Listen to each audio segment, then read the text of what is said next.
Lebih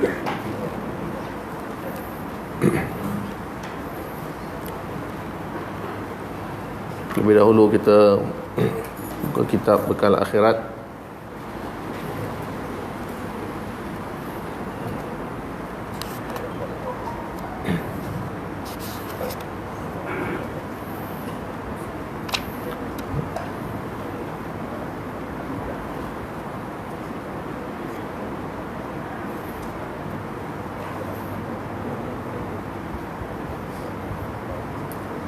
Muka surat 115. Doa supaya ditunaikan hutang. Kemudian doa supaya dipelihara anak-anak dari gangguan syaitan dan makhluk halus. Dua doa kita baca sama-sama.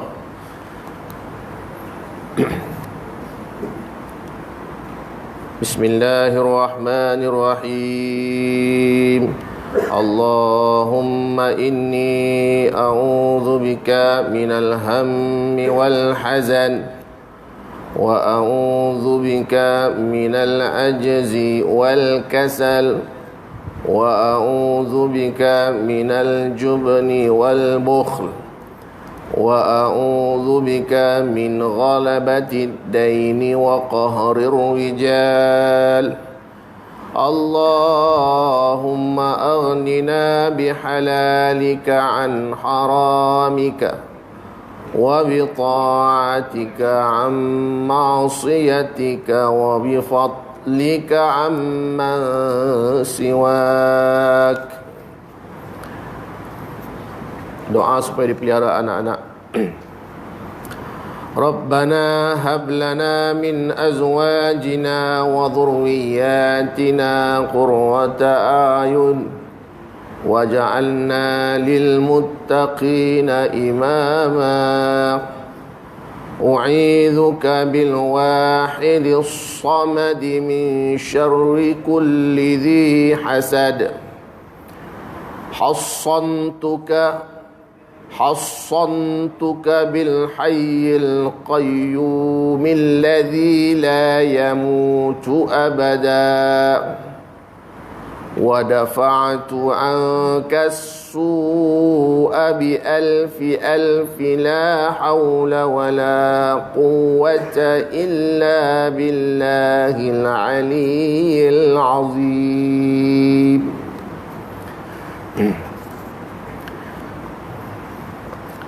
Itu dia doa, walaupun dibahagikan kepada 4 itu, ya, dibacakan sekali ataupun salah satu daripada pembahagian yang 4 ni, ya. Boleh didoakan secara khusus untuk anak, ya, atau kaifiat dia ditiupkan pada ubun-ubun anak, terutamanya waktu anak itu sedang tidur, ataupun ditiupkan di kedua-dua telinganya, atau kedua-dua tapak tangannya. Itu antara kaifiat-kaifiat yang boleh kita amalkan, insya-Allah, dengan ikhtiar. Mudarat dan manfaat semuanya datang daripada Allah Subhanahu wa taala. Mudah-mudahan kita dapat amalkan dengan ijazah bisri Nabi Yusril Fatihah. A'udzubillahi minasyaitonirrajim. Bismillahirrahmanirrahim. Alhamdulillahirabbil alamin. Arrahmanirrahim. Maliki yaumiddin. Iyyaka na'budu wa iyyaka nasta'in.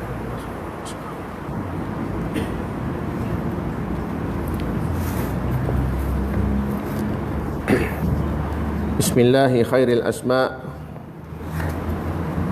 Bismillahi rabbil ardi was sama'. Bismillahilladzi la yadurru ma'a ismihi da'. Allahumma lakal hamdu kama tuhibbu wa tarda, wa lakal hamdu idza radita, wa lakal hamdu ba'da ridha. Allahumma salli wa sallim ala habibina al-mustafa wa rasulina al-mujtaba alladhi arsaltahu ala kaffatil wara wa ala alihi wa sahbihi wa sallim tasliman katsira. Summa amma ba'du. Kita menggunakan kitab Penawar Bagi Hati bagi Al-Alimul Allamah Al-Syekh Abdul Qadir Al-Mandili radhiyallahu tabaraka wa ta'ala anhu wa ardah, wa nafa'na bihi wa bi'ulumihi wa bimadadihi wa bi asrarihi amin ya rabbal alamin. Terakhir kita dah sampai muka surat 80 ya. Kita dah masuk bab yang ketiga. Sebelum ni telah kita bicarakan tentang bab pasal pada menyatakan riya.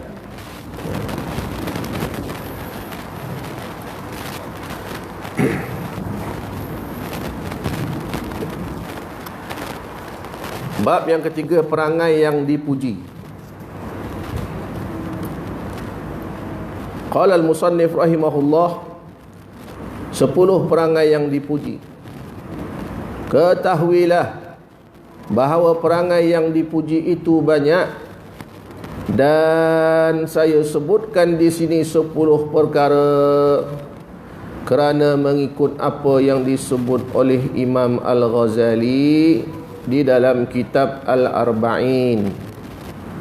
Nama lengkapnya kitab itu ialah Al-Arba'in fi Usuliddin. Pertama, taubat daripada segala dosa. Perangai yang dipuji, taubat daripada segala dosa. Yang kedua, takut kepada Allah Subhanahu wa ta'ala. Ada juga ulama mengatakan bahawa yang pertama bukannya taubat. Yang pertama yaqadhah, iaitu tersedar. Kan sebelum orang bertaubat tu dia tersedar dulu. Dia panggil yaqadhah. Sedar diri. Selama ni tak sedar. Jadi perbuatan dia tersedar tu dipanggil yaqadhah. Macam orang bangkit daripada tidur lah. Jadi yang kedua baru selepas tersedar betapa banyaknya dosa dia yang telah dilakukannya ataupun telah diberikan oleh Allah Subhanahu wa taala kepadanya, maka dia berhasrat ingin kembali menyucikan dirinya, maka dia melakukan taubat. Mana ada satu lagi perbuatan sebelum taubat yang terpuji ya. Tersedar yang terpuji. Mana sebelum tersedar itu, mana lalai itu bukan perbuatan yang terpuji lah, masih lagi keji, masih lagi mazmumah, masih lagi kotoran ya, masih lagi syirik dan sebagainya. Jadi bila tersedar, jadi siapa yang ditugaskan oleh Allah Subhanahu wa taala untuk memberi kesedaran ini, inilah dia da'i ilallah. Peranan da'i ilallah.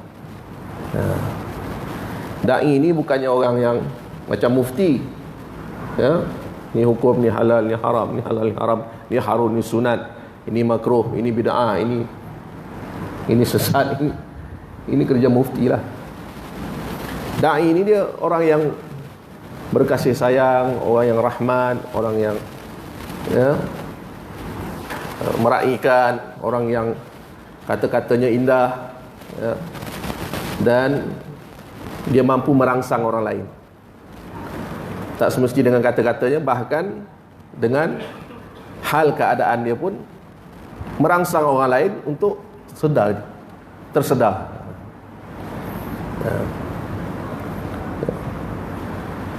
Kemudian urusan taubat ini adalah orang yang sungguh-sungguh ingin taubat, dia perlu mendapatkan panduan daripada ahli taubat ataupun orang yang telah pun dikurniakan taubat oleh Allah Subhanahu Wa Taala, terutamanya guru-guru yang terpilih lah.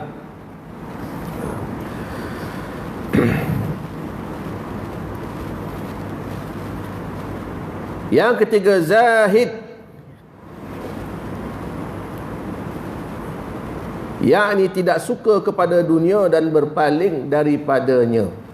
Ni zahid ni istilah yang diambil daripada perkataan az-zuhud dalam hadis Nabi SAW, yang mana Rasulullah SAW pernah bersabda, wazhud fid dunya yuhibbukan nas.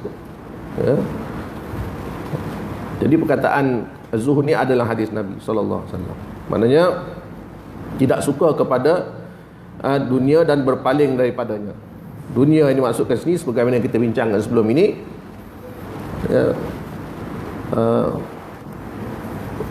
masiwallah, ataupun perkara yang sangat rendah kedudukannya di sisi Allah Subhanahu Wa Taala. Jadi zahid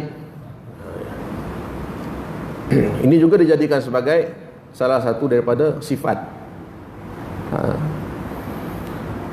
istilah tasawuf. Dan takut tadi, yang kedua ni takut, ada dua istilah dalam tasawuf, iaitu al-khauf dan juga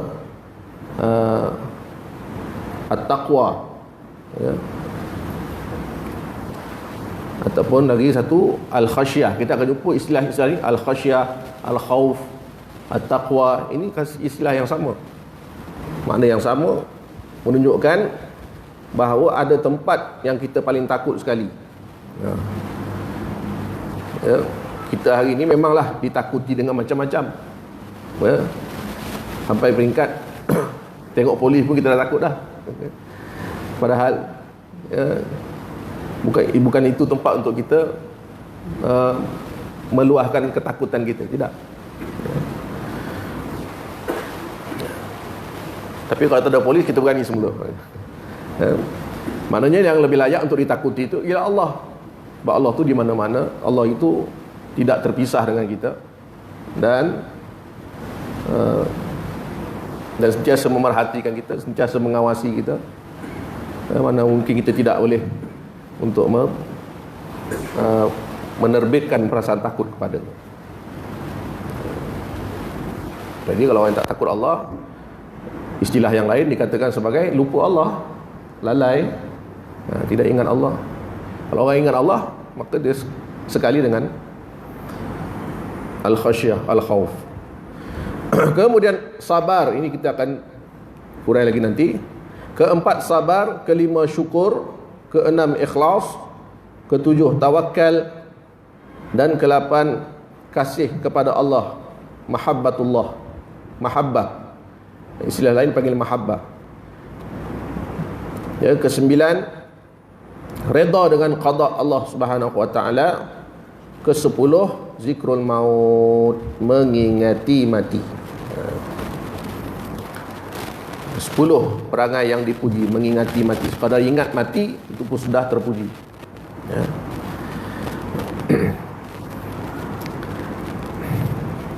Baru ni ada satu surau dekat mana tu? Ini surau Al-Khairiyah. Nama Taman Edenum.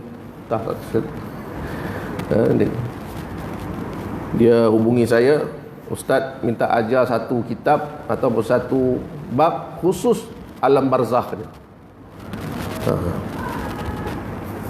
Ya. Saya pun tak pernah lagi mengajar alam barzakh ni, ya. Dan tak pernah mengalaminya pula, alam lain lah maknanya, ya. Jadi itu permintaan mereka. Zaman sekarang ni orang minta, ya. Zaman dulu mana kitab yang ustaz ada, itulah ngadap, ya. Zaman sekarang ni ustaz, kita kitab yang lain, ustaz-ustaz yang ustaz ajar kat surau-surau, masjid-masjid, semua kita dah ada dah, ya. Oh, hebatlah. Cuma satu je, tentang alam barzakh ni tak tahu lagi. Banyak yang tak tahu lagi apa yang berlaku. Alhamdulillah, dengan taufik dan hidayah dari Allah SWT dan sedikit ikhtiar, saya pun mencari-carilah apa dia kitab tersebut berkenaan dengan alam barzakh ni. Maka terhasillah satu kitab, iaitu yang diberi nama Sukunul Farsakh fi Ma'rifati Alamul Barzakh. Fi Ma'rifati Alam Barzakh, nama kitabnya. Sukunul Farsakh, ya. Berhenti satu farsah untuk mendalami pengetahuan tentang alam barzakh. Satu farsah tu apa dia tuan? Satu farsah tu lebih kurang 5 atau 6 km. Kalau farsah Arab, kalau farsah India 12 km. Ini ilmu ukuran. Ya. Biasanya digunakan istilah ni bagi musafir. Ada farsah, marhalah, ya, jarak.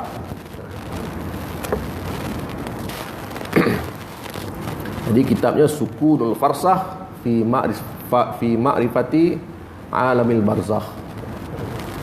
Dah siap dah kitab, dah boleh cetak lagi, duit tak ada, tak cukup.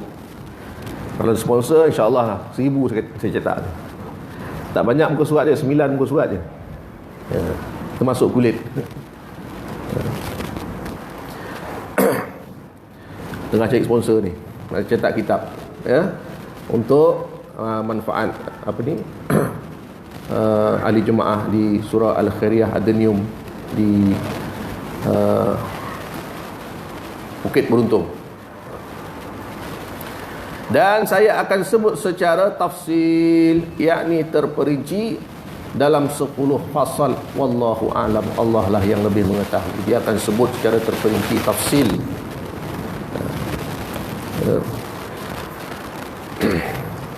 Jadi kalau dah Tuan Syekh ni sebut secara terperinci, tak perlulah saya hurai lagi tuan-tuan, buat malu je. Syekh dah sebut secara terperinci dah. Kalau ustaz pandai-pandai tambah lagi, tuan-tuan janganlah percaya. Jadi saya baca je lah.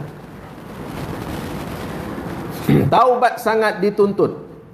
Ketahuilah bahawa taubat itu permulaan jalan bagi sekalian orang yang menjalani jalan akhirat, dan anak kunci bagi kejayaan, yakni tuah sekalian murid. Anak kunci. Zaman dulu orang tak panggil kejayaan, orang panggil tuah.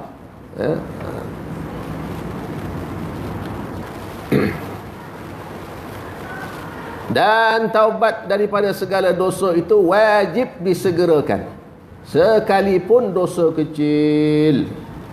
Dan melambatkan taubat itu satu dosa yang lain pula, sekalipun berpuluh-puluh tahun. Bersalahan, melambatkan taubat dan menyegerakan taubat, itu lain pula dia punya kategori dia.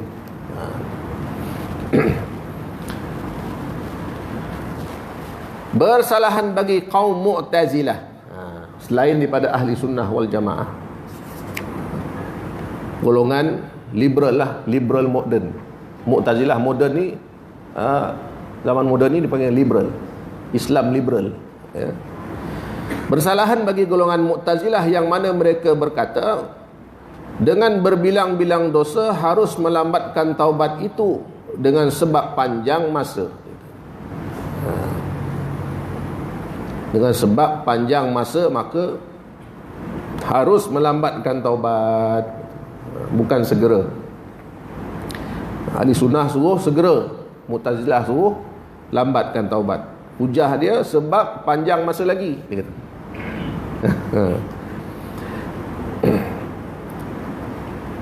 Tetapi berlebih kurang besarnya, dengan berlebih kurang panjang masa melambatkan itu. Ya, tetapi berlebih kurang besarnya dan berlebih kurang pada masa melambatkan itu, dan ia memerlukan kepada taubat daripada maksiat kerana melambatkan itu pula. Jadi tujuan dia lambatkan itu supaya uh, dikhawatiri akan berlaku maksiat lagi, nak kena taubat lagi. Ya. Dan panjangnya masa itu, bagi Mu'tazilah ni, dia sangat dangkal dia punya hujah dia. Sedangkan iza jaa ahadukum, bila sampai ajal, maka tidak ada lagi masa, walau tidak sempat lagi, walau sesaat.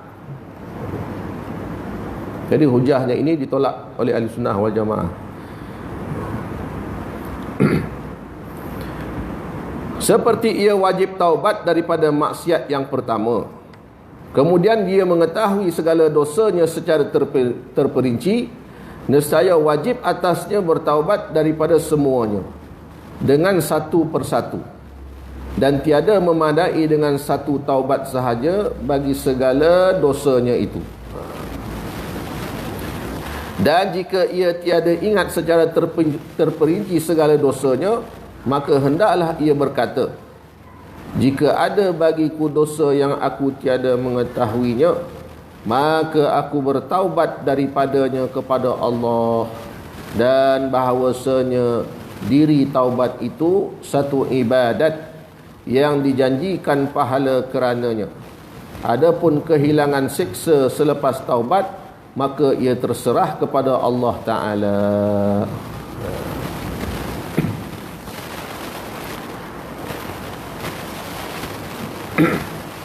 Jadi cara ahli sunnah wal jamaah begitu. Walaupun sudah bertaubat sekali, namun apabila berlakunya dosa lagi, maka bertaubat lagi.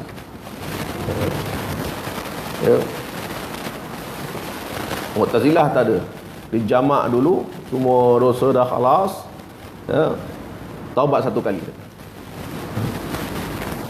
Kerana pada sangkaan dia, waktu masih panjang lagi, hidup masih lama lagi. Bagi ahli sunnah tidak. Setiap sekali dosa, maka sekali itulah dituntut supaya bersegera menyegerakan taubat. Bagi Mu'tazilah ni, dia melambatkan taubat. Jadi ini adalah mereka hanya berpandukan kepada akal saja, tidak berpandukan kepada nas ataupun panduan yang datang daripada Al-Quran dan Sunnah. Ini masalah Islam liberal ni. Lebih cenderung kepada pendapat logik akal dalam menentukan hukum hakam dan cara hidup beragama. Firman Allah Subhanahu wa ta'ala, innallaha yuhibbut tawwabin, sesungguhnya Allah mengasihi orang-orang yang banyak bertaubat. Yuhibbut tawwabin, sentiasa mengasihi, menyayangi, mencintai orang-orang yang berkali-kali bertaubat, banyak bertaubat. Maknanya taubat itu bukannya sekali, tetapi berkali-kali, dan ia mendatangkan rahmat dan juga kasih sayang kepada Allah Subhanahu Wa Taala.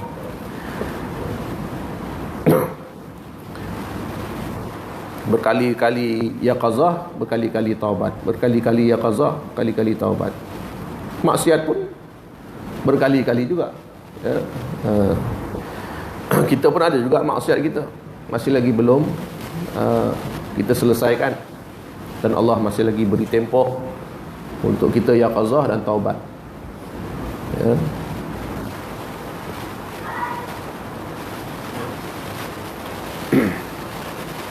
Dan firman-Nya lagi, firman Allah Ta'ala, wa tubu ilallahi jami'an ayyuhal mu'minun, dan bertaubatlah kamu sekalian kepada Allah, wahai orang-orang yang beriman. Itu juga adalah tubu ilallah. Dalil lagi, Lihat dalil yang lain lagi. Sabda Nabi sallallahu alaihi wasallam, "At-taibu minadz-dzambi kaman la dzambalah." Orang yang bertaubat daripada dosa seperti mereka yang tiada berdosa. At-taibu minadz-dzambi kaman la dzambalah. Jadi perbuatan ataupun at-taib, orang yang bertaubat itu itu adalah perbuatan. Di sebalik perbuatan itu ada sifat, ya, iaitu sifat orang yang bertaubat itu, mereka itu merendahkan dirinya, menyesali perbuatannya, dan berjanji dalam dirinya tidak mahu mengulangi lagi, dan juga bersedih di atas apa yang telah berlaku, dan mengadu-ngadulah dia kepada Allah, minta ampun, maaf zahir batin, ya. Jadi kalimah maaf zahir batin itu sebenarnya itu kalimah taubat untuk Allah Subhanahu wa taala. Selepas itu dah selesai, barulah kita sebarkan mohon maaf pada ataupun selesaikan dosa-dosa kita sesama manusia terlebih dahulu, kemudian maaf zahir dan batin pada Allah Subhanahu wa taala, zahiran wa batinan. Kerana taubat itu bukan merujuk kepada dosa yang zahir saja, tidak, tetapi dosa yang batin, dosa takabur, dosa riya, dosa ujub, dosa sum'ah, ya, dosa hubur riyasah, hubur dunia. Itu juga adalah dosa-dosa yang batin yang hendak kita bersihkan dari diri kita, dan dengan itu maka barulah taubat itu menjadi realiti. Dan sabda Nabi sallallahu alaihi wasallam, kaman la dzambalah. Jadi tidak ada lagi dosa, seperti mana tidak mereka orang yang tidak berdosa. Nisbah berdosa seperti para malaikat, seperti para nabi, ya. Jadi taubat ni ada juga ulama mengatakan bahawa ianya bukanlah rekaan-rekaan kita hanya melakukan ikhtiar, usaha, meminta pada Allah SWT agar diampunkan, ya, menyesali. Tetapi taubat itu dikurniakan oleh Allah SWT, satu kurniaan. Merujuk kepada Al-Imam Muhammad bin Idris Asy-Syafi'i dalam syairnya, fahabli taubatan waghfir zunubi fa innaka ghafiruz dzambil azimi. Ya Allah, ya Tuhanku, habli taubah, anugerahkan kepada aku taubatan, satu taubat yang umum, waghfir zunubi, dan diikuti dengan pengampunan pada dosa-dosa.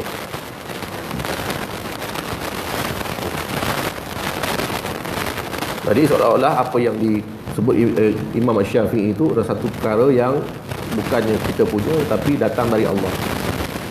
Taubat itu datang dari Allah, kan? Bila mana Allah jadi kurniakan secara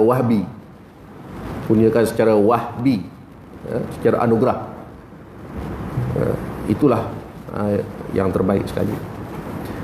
Dan sabda Nabi sallallahu alaihi wasallam, ayyuhan nasu tubu ilallahi fa inni atubu ilaihi fi yaumin mi'ata marrah.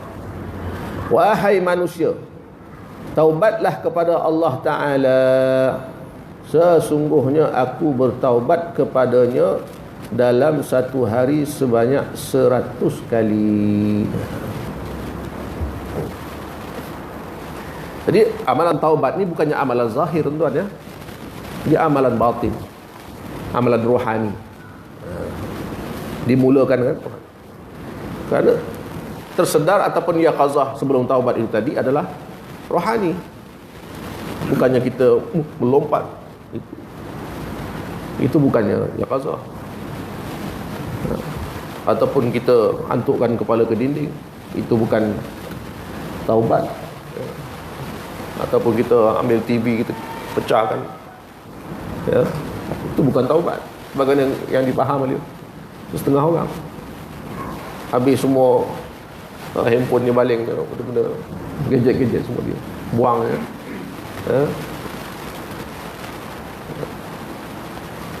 Ini amalan rohaniah.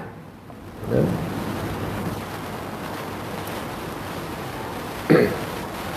Jadi benda ini tidak zahir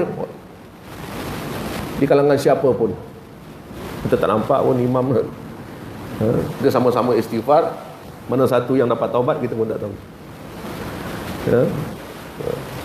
Saya ramai-ramai istighfar sama-sama imam ni, ya, hanya seorang je dapat taubat. Wallahu a'lam. Amalan zahir tidak dizahirkan kepada manusia. Sebab itulah dikaji, ya, kita mengetahui makrifah tentang taubat ini, dengan harapan kita dapat mengenalinya dan memakaikannya ataupun menyesuaikan, memburunya.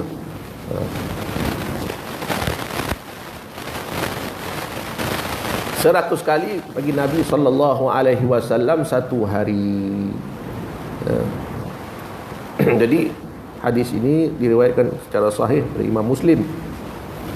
100 kali ini bukanlah merujuk kepada berdosanya Nabi, tidak. Tetapi Nabi SAW, kalau sampai peringkat kita melakukan satu perkara itu 100 kali, ia sudah lazat. Ia mendatangkan kelazatan rohani. Berbeza dengan hari ini, orang nak taubat buat letih lah, 10 aja lah, istighfar 10 kali, 10 saja sudah letih, tidak lazat. Sedangkan Rasulullah SAW melakukan amalan ini bukan untuk membersihkan diri, sebab Allah Subhanahu Wa Taala sudah membersihkan dia. Alam nashrah laka sadrak, selesai. Tetapi kenapa Nabi SAW melazimi ini setiap hari? Ini sampai peringkat ya, Rasulullah SAW itu merasai kelazatannya dan mengulang-ulanginya. Kita tidak sampai peringkat itu kerana kita masih lagi terikat dengan dosa, dan setiap kali taubat kita menyesali, terbayang dosa-dosa kita. Dan sabda Nabi sallallahu alaihi wasallam, innallaha azza wa jalla yaqbalu taubatal abdi ma lam yughargir. Sesungguhnya Allah yang maha mulia lagi maha besar, azza wa jalla, menerima taubat hambanya selama rohnya belum sampai kepada halqumnya. Ya. Maknanya sebelum ajalnya, sebelum nazaknya, rohnya ditarik daripada bawah ke atas, ya. Selagi mana roh tu masih di tahap ni, sempat lagi tu, ya. Kalau sampai melepasi halqum ni, dah sampai sini dah roh dah, itu mana ni istilah, ya, Rasulullah SAW menyatakan hadnya. Maknanya walaupun dah separuh badan, ya, roh kita, pintu taubat masih lagi terbuka. Ini malam yughargir, kata Nabi sallallahu alaihi wasallam. Yaqbalu taubah. Di sini istilahnya Allah Taala menerima taubah. Maknanya menerima penyesalan. Jadi bila mana Allah Subhanahu Wa Taala menerima sesuatu, ya, daripada hamba-Nya, Maka Allah Subhanahu Wa Taala sifatnya itu memberi, membalas penerimaan tu. Allah Subhanahu Wa Taala menerima itu satu hal. Setelah itu Allah Subhanahu Wa Taala memberi pula. Ini yang kita tunggu-tunggu. Ya. Allah Subhanahu Wa Taala makbulkan doa, itu satu hal lain. Ya. Kemudian setelah makbul, telah terima, maka tiba pula giliran Allah Subhanahu Wa Taala memberi pula. Dengan sebab diterima tadi. Ya.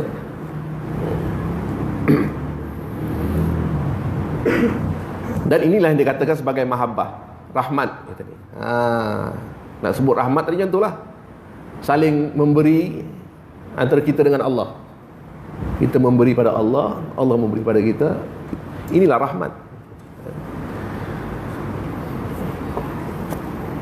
Kita memberi yang disebutkan di sini ialah memberi secara khusus. Bukan memberikan secara umum. Kalau beri secara umum, Allah sentiasa memberi yang umum. Hidup, nafas, lihat, pegang, panca indera, memberi terus. Tapi yang dimasukkan di sini ialah diterima secara khusus dan diberi pula secara khusus.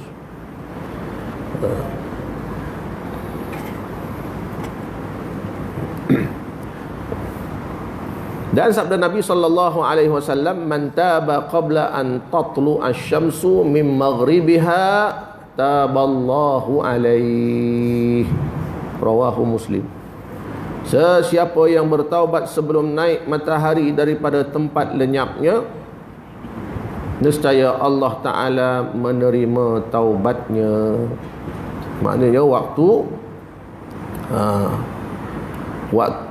sesuai taubat ini adalah sebelum terbitnya matahari, waktu sahur, berdasarkan ayat Quran, wal mustaghfirina bil ashar. Waktu sahur terdapat di kalangan hamba-hamba Allah yang mustaghfirin, ya, yang sentiasa memohon keampunan. Ya, perbuatan mereka ini disebut oleh Allah Subhanahu Wa Taala pada waktu tersebut.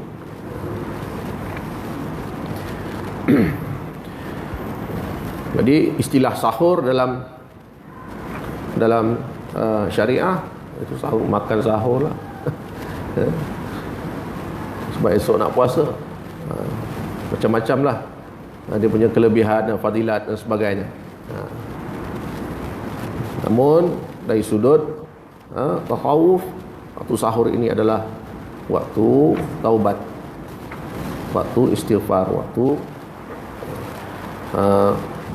kembali kepada Allah Subhanahu Wa Taala.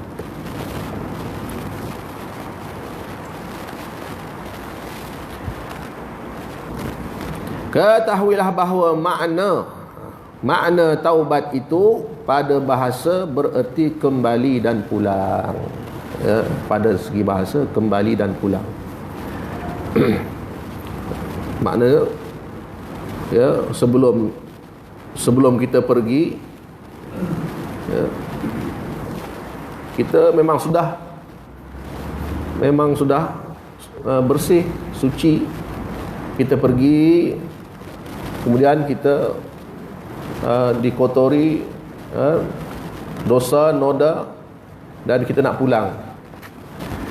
Tak boleh disebabkan dosa itu menghijab. Jadi taubat juga berarti pulang. Nak pulang pun kena ada bekal juga. Ada pertolongan yang kita perlukan. Mana balik kampung, ya, banyak benda yang kita perlukan untuk sampai ke sana. Jadi benda-benda ini yang kita perlukan ialah Allah Subhanahu Wa Taala sendiri. Hanya Allah Subhanahu Wa Taala yang boleh kembalikan kita. Kita takkan mampu untuk kembali. Sebab Allah Subhanahu Wa Taala juga ialah At-Tawwab, ya, yang memberikan kita kembali. yang membolehkan kita kembali. Dan pada syarak ialah apa yang terhimpun padanya daripada 3 rukun yang berikut. Pertama, menyesal atas mengerja maksiat kerana Allah Ta'ala, maka tiada sah taubat mereka yang tiada menyesal, atau ia menyesal bukan kerana Allah, menyesal kerana sebab-sebab lain.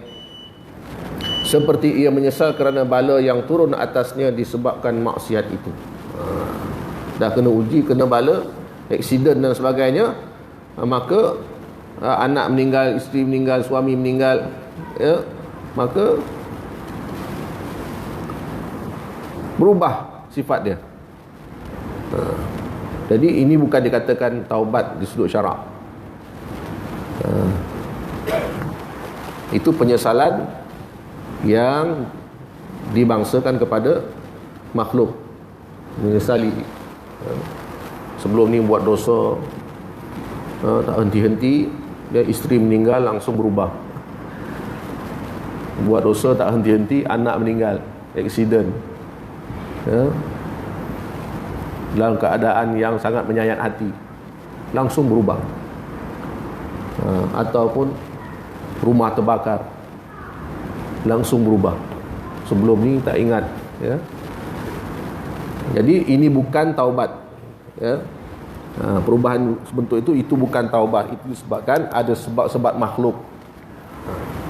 Yang kedua, meninggalkan maksiat yang ia taubat daripadanya, maka tiada sah taubat mereka yang tiada meninggalkan maksiat ia daripada maksiat yang ia taubat daripadanya. Ya, maksiat tu banyak, ya, banyak jenisnya. Yang mana satu nak kita tinggalkan? Ya, yang mana satu yang nak kita tinggalkan? Jadi meninggalkan maksiat yang ia taubat daripadanya, itu maknanya apa? Dia nak taubat daripada mencuri ajalah, yang lain boleh lagi. Ataupun taubat daripada minum arak sajalah, ataupun taubat daripada membawang. Kan? Taubat daripada membawang, tapi yang lain-lain masih halal lagi, boleh lagi, ada can, ya, seronok lagi buat, ya. Ini pun tak sah taubat dia, ya. Taubat tu dia sekali, semua sekali.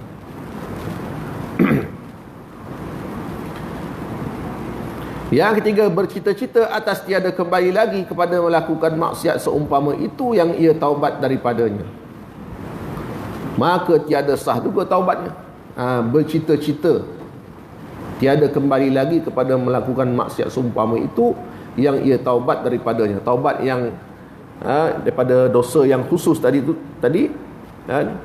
dia tidak mahu, maka tiada sah taubat mereka yang tiada bercita-cita atas tiada kembali lagi kepada melakukan maksiat seumpama itu. Cita-cita, mesti bercita-cita, ada azam yang kuat, ya, untuk tiada kembali lagi.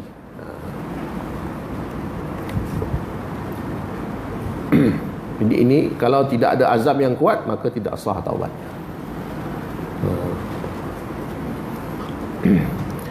Dan ini jika maksiat itu tiada meninggalkan fardu dan tiada kaitan dengan manusia. Itu antara dia dengan Allah Subhanahu Wa Taala. Kalau kaitan dengan manusia, seperti ghibah, ya, seperti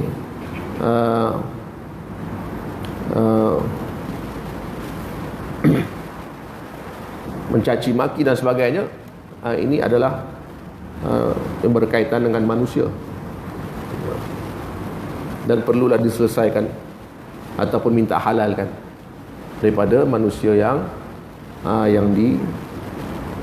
dighibahnya itu, yang diumpatnya itu, yang dicacinya itu, sebelum ia bertaubat. Maka adapun jika dosanya itu kerana meninggalkan yang fardu, meninggalkan kewajipan-kewajipan yang asas, umpamanya fardu sembahyang dan juga kewajipan-kewajipan asas yang lain, maka wajib atasnya mengqadha segala fardu yang luput itu. Bayar semula yang luput. yang tertinggal. Wajib dia sebagai satu bukti yang bahawa dia sudah taubat, maka sembahyang yang tinggal sebelum ni kena qada. Ataupun kewajipan yang lain yang buat sebelum ni, zakat yang semenjak kita start mula bekerja dulu, kena qada. Kita bekerja dulu umur 25 tahun, start bayar zakat umur 40 tahun. Berapa tahun dia kena qada zakat pendapatan? 25% setahun. Kira lah, itu contohnya.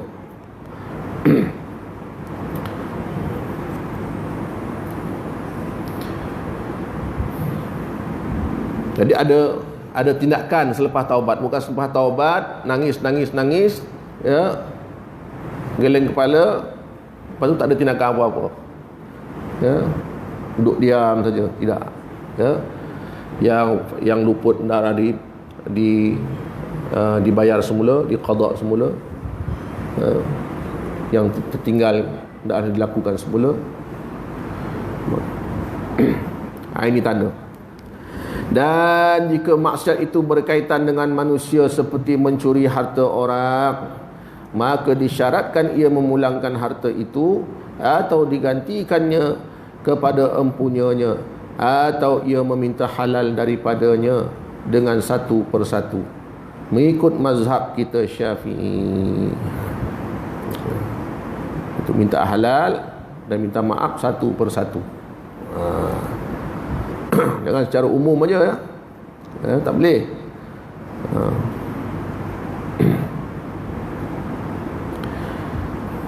Bersalahan pada mazhab Imam Malik membadai meminta halal secara umum. Itu bukan Imam Malik, secara umum aja. Naik aja dalam status Facebook tu, 1000 orang boleh baca. Saya minta maaf pada semua. Ataupun kalau ada sesiapa yang pernah saya terkeji, terumpat, terbawang dan sebagainya, saya minta maaf mulai saya ni, minta halal, nak pergi haji ni, kan, secara umumnya. Tu mazhab Maliki boleh lah, mazhab Syafi'i tak boleh. Kena jumpa seorang-seorang, telefon seorang-seorang. Hari ni nak berjumpa tak ada masalah dah, tak macam dulu. Ini boleh telefon, boleh email, boleh apa, macam-macam. Boleh video call dan sebagainya. Gunakan untuk kita menyempurnakan taubat tadi. Takut-takut taubat tadi tak sempurna. Jika tiada kuasa memulangkannya, ada juga orang yang lemah, dia pun kemudahan pun tak ada, apa pun tak ada, duduk jauh corok, tiada kuasa memulangkannya dan tiada dihalalkan oleh empunyanya, katakan ada barang yang dicurinya, diambilnya tanpa izin, maka ia hendaklah bersungguh-sungguh pada mengikhlaskan taubatnya dan memohon kepada Allah Ta'ala, mudah-mudahan ia menjadikan empunya harta itu redha pada hari kiamat. Berdoa sungguh-sungguh daripada Allah Subhanahu Wa Ta'ala. Kalau jumpa di hari akhirat nanti, minta Tuhan punya orang yang kita aniaya dia ataupun kita ambil harta dia tanpa rida dia, supaya dia rida pula di hari kiamat nanti, dengan harapannya. Sungguh-sungguhlah mohon pada Allah. Kalau tak ada jalan lain lagi dah, kita pun tak mampu untuk berhadapan dengan mereka. Ada jalan lagi, Jadi untuk kita ambil kaedah yang mudah, jangan disebabkan saudara kita masuk neraka. Contohnya, kalau rasa-rasa ada lah di kalangan saudara kita, lebih-lebih sama Islam, adik-beradik, kaum kerabat, ipar duai sebagainya, maka mudah-mudahkanlah untuk memaafkan. Kita tak nak jadi sebab, dengan sebab kita dia kena siksa. Sepatutnya kita kena buat dengan sebab kita dia dapat masuk syurga. Dengan sebab kita, dia selamat di akhirat. Yang selamatkan Allah, tapi mungkin sebab kita. Tapi itu sebablah sikap memaafkan itu, al-qazimin al-ghais wal afina anin nas. Al-qazimin al-ghais, menahan kemarahan, wal afina anin nas, dan memberikan kemaafan kepada manusia.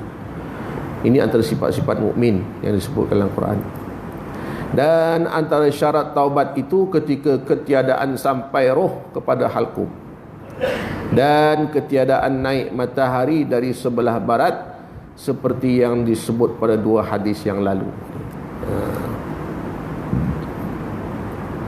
Itu syarat-syarat yang mana ditunjukkan oleh Nabi sallallahu alaihi wasallam kepada umat baginda sallallahu alaihi wasallam untuk panduan kita.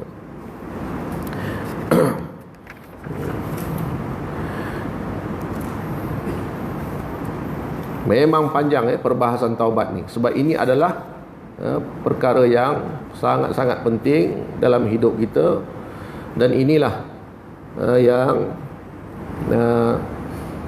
dikurniakan oleh Allah Subhanahu wa taala kepada Nabi Adam alaihi salam.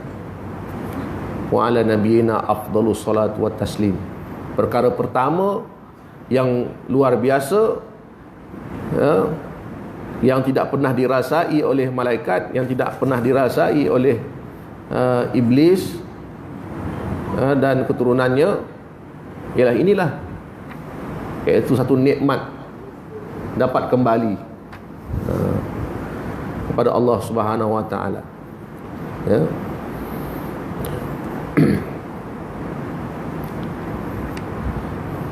Golongan malaikat, mereka memang sudah seumur hidup mereka memang tidak ada istilah kembali, memang mereka muqarrabin, hampir dengan Allah. Ya. Tak ada istilah mereka kembali pada Allah. Tapi kita sebagai manusia, kita pergi dan kembali.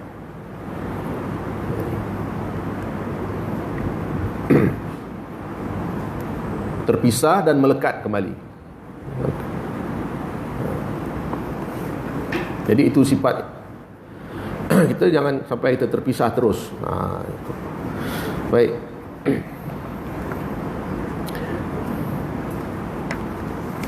Tuan-tuan yang dirahmati oleh Allah Subhanahu wa taala, dalam, kalau kita lihat kitab-kitab tasawuf, dah tentulah bab pertama yang disusun oleh ulama-ulama tasawuf itu, ya, taubat. Ya, jadi antara juga ada ulama mengatakan bahawa antara tanda-tanda seorang itu diterima taubatnya ialah dia melazim, dia dapat peluang, banyak peluang datang majlis ilmu. Ya. Majlis ilmu di surau ke, di masjid ke, di mana-mana, ilmu yang bermanfaat lah, dan dapat je peluang datang, walaupun sekejap,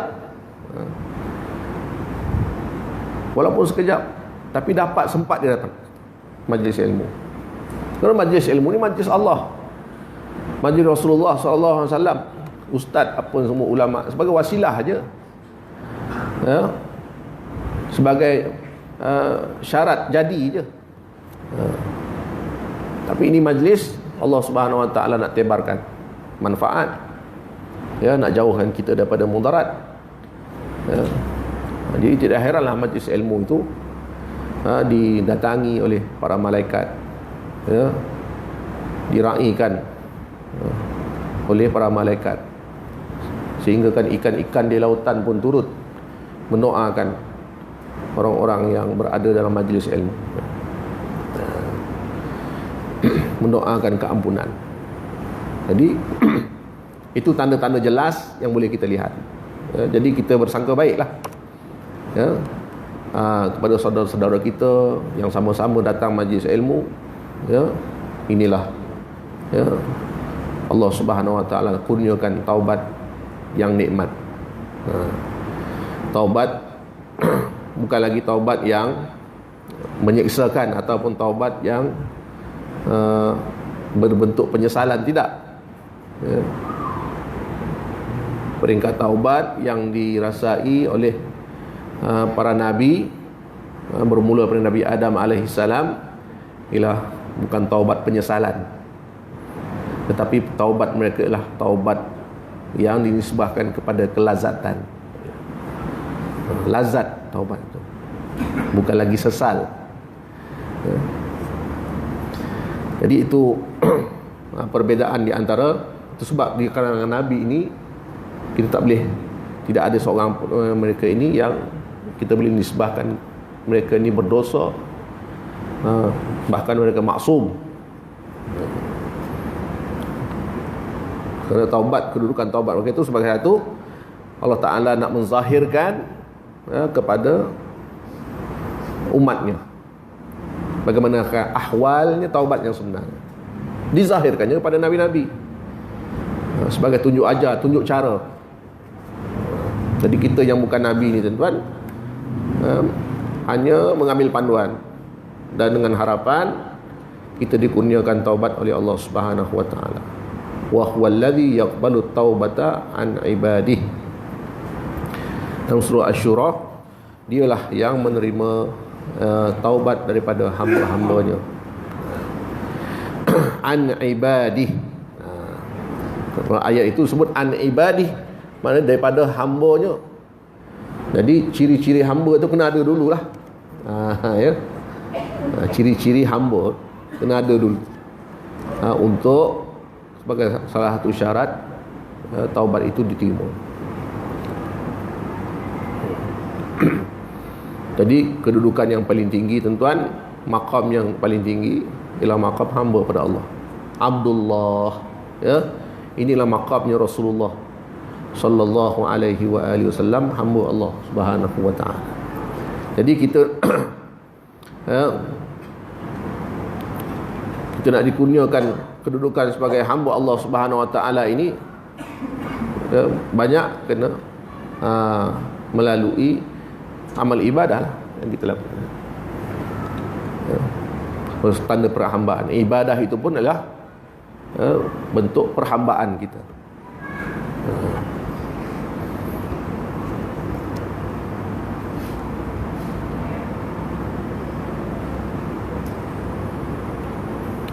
Setakat itu wallahu a'lam. Nanti kita sambung lagi apakah dia syarat dan rukun taubat itu dalam masalah penerimaan taubat. Ini adalah secara jangkaan daripada para ulama, ya. Bukan secara pasti, yang pastinya Allah yang terima. Cuma para ulama ini mereka menghuraikan beberapa bentuk jangkaan-jangkaan yang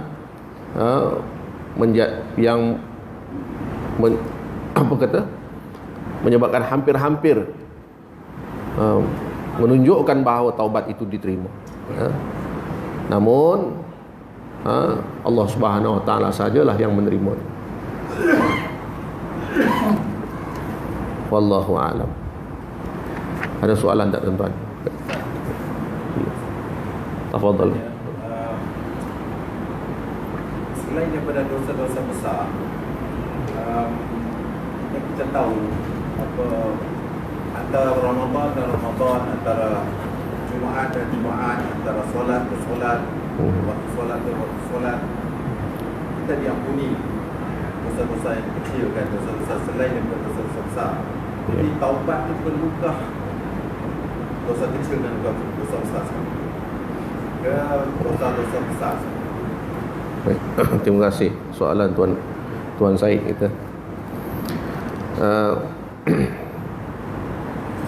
Adakah taubat itu untuk dosa-dosa besar ataupun dosa-dosa kecil sekali, ya. Sebagaimana yang kita maklum bahawa bila mana kita mengambil wudu dengan syarat yang betul, dengan kaedah yang betul, ya, tidak ada pembaziran walau setitis air,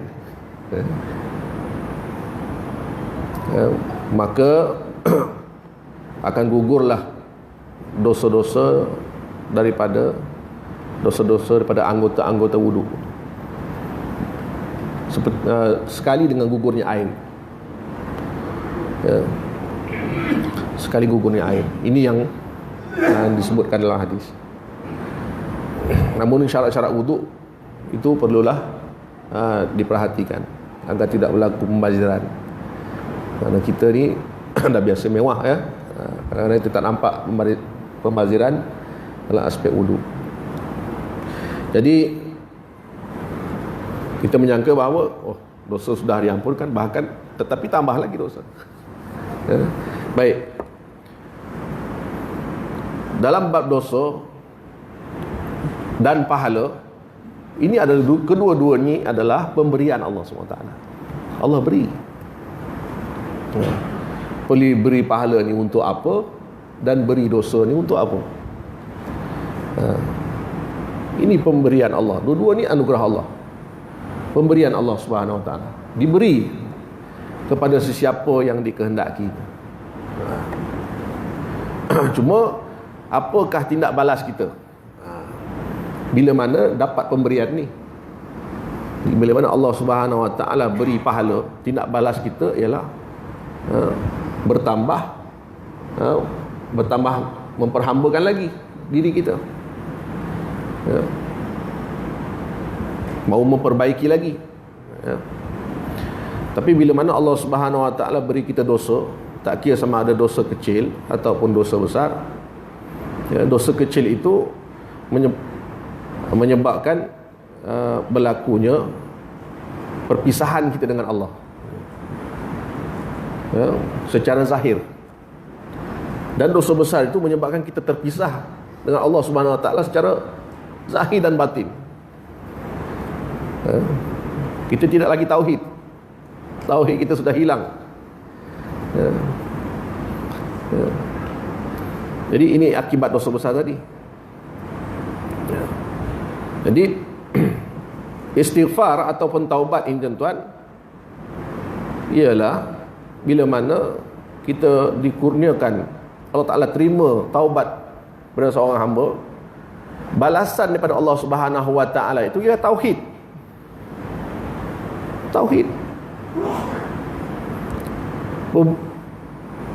Diterima taubat, balasan daripada Allah Ta'ala ialah tauhid.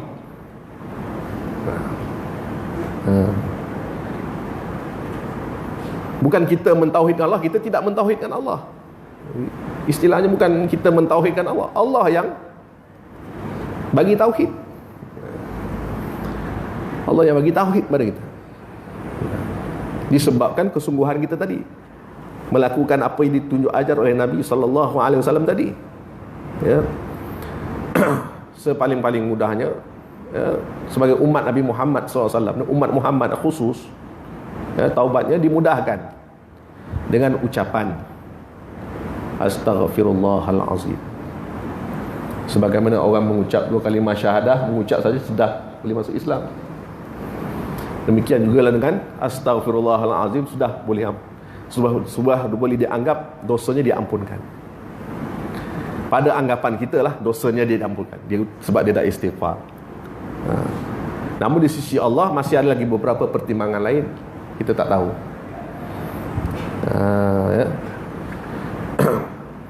Tapi yang jelas ialah bila mana berlakunya taubat, maka berlakunya tauhid. Dan tauhid itu ada peringkat-peringkatnya pula. Katakan kita ada ulama bagi tauhid itu ada 3 peringkatnya. Pada peringkat awalnya bagaimana tauhid berlaku kepada diri seseorang hamba. Jadi yang sempurnanya kita tak perlu tengok jauh. Kita hanya perlu lihat bagaimana halnya Rasulullah sallallahu alaihi wasallam. Setiap hal keadaan Rasulullah SAW itu tauhid. Kita ni taubat lagi. Taubat dan taubat dan taubat. Rasulullah itu sudah tauhid. Jadi dalam hal ini sama ada dosa besar ataupun dosa kecil, ia tetap membawa mudarat. Sifatnya dosa ni membawa mudarat kepada tauhid kita.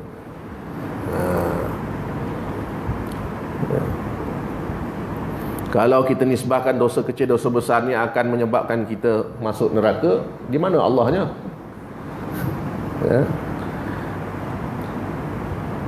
Tapi bagi orang sufi, dosa besar ataupun dosa kecil, ini adalah pemberian Allah, dan kewajipan kita membersihkannya. Untuk kembali kepada Allah pada tauhid lah. Sudah selesai. Jadi kita nak dua-duanya sekali. Minta ampun dosa besar, minta diampunkan, dan juga dosa kecil juga minta diampunkan. Kalau dosa kecil, dosa yang hanya memerlukan istighfar, penyesalan, istighfar. Tapi ada juga dosa yang memerlukan pada hukum. Hukum hudud. Sekiranya cukup syarat-syarat dan juga dijatuhkan hukum demi maslahat umum. Itu yang disebut sebagai istilahnya maqasid syar'iyyah, maslahah ammah, jadi ini juga penting untuk dijelaskan. Namun secara umumnya dosa besar ataupun dosa kecil, ia adalah merosakkan tauhid kita pada Allah SWT. Jadi pembersihan kita daripada itu menyebabkan kita kembali apa? Kembali kepada Allah.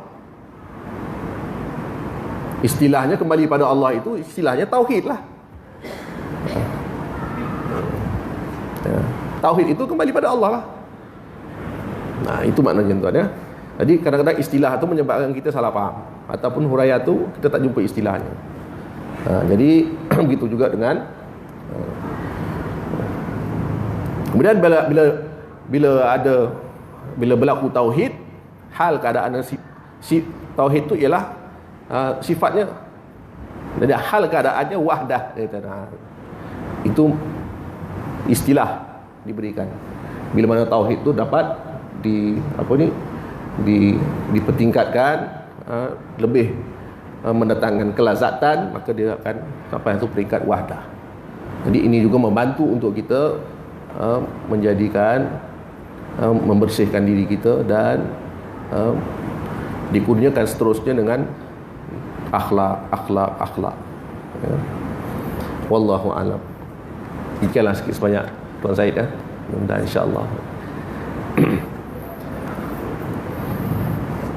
Itu kita tangguhlah majlis kita dengan tasbih kafarah dan surah Subhanakallahumma bihamdik asyhadu an la ilaha illa anta astaghfiruka wa atubu ilaika amiltu su'a wa dhalamtu nafsi faghfirli fa innahu la yaghfiru dzunub. Bismillahirrahmanirrahim. Wal 'asri innal insana lafi khusr illa alladhina amanu wa amilus solihat wa tawasaw bil haqq wa tawasaw bis sabr. Shadaqallahul 'azim wa billahi taufiq. Wassalamu alaikum warahmatullahi wabarakatuh.